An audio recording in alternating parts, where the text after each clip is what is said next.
Le club Alliance, club des entrepreneurs du pays nantais, fêtait ses 20 ans d'existence dans le nouvel auditorium du lycée Charles Péguy de Gorges. Le club Alliance, un groupe d'échange et de partage avant de parler affaires.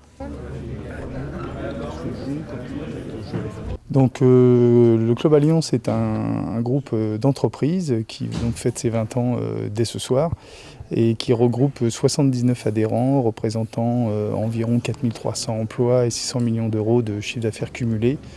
On n'est pas un club d'affaires, on est un club de rencontres qui partageons des valeurs, des expériences.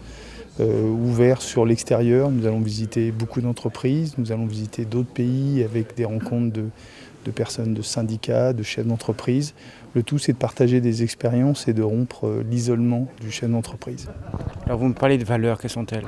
Les valeurs, c'est la convivialité, la première. C'est-à-dire que les gens qui viennent chez nous doivent passer devant une forme de comité de recrutement et ils doivent signer une charte sur laquelle ils s'engagent à non pas venir avec une distribution de cartes de visite. Le but n'est pas de faire du business entre nous, c'est d'abord de se rencontrer, de partager des expériences.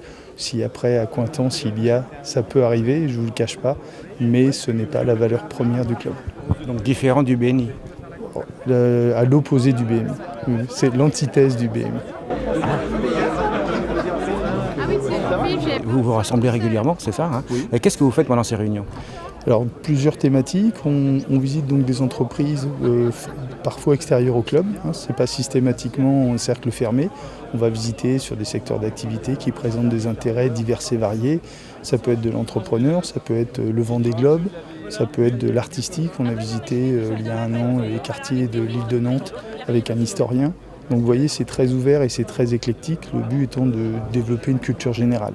C'est vraiment un enrichissement personnel. Complètement. Et hors affaires forcément. Et hors affaires forcément, voilà.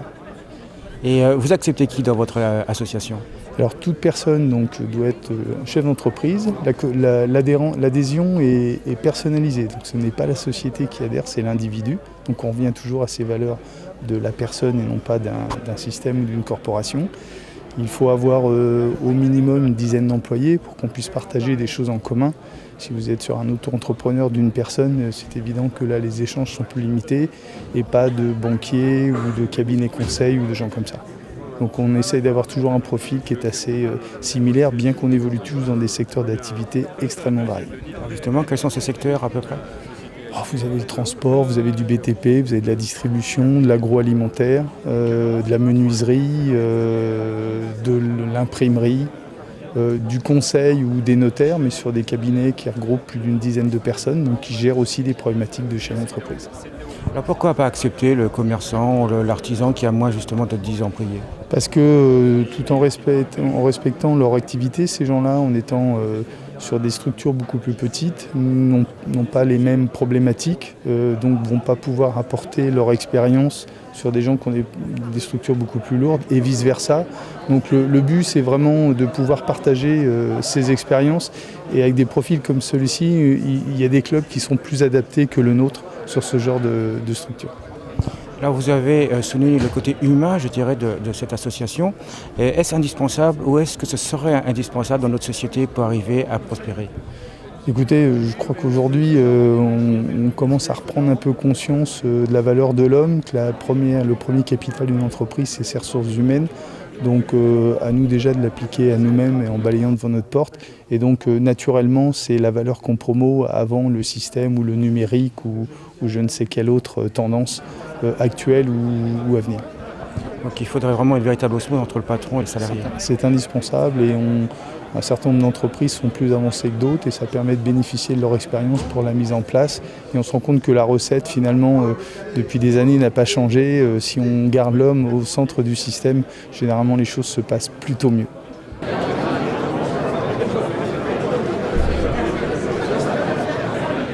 La soirée s'est poursuivie par l'intervention de Philippe Bloch, conférencier et animateur de renom, et s'est terminée par un cocktail dînatoire.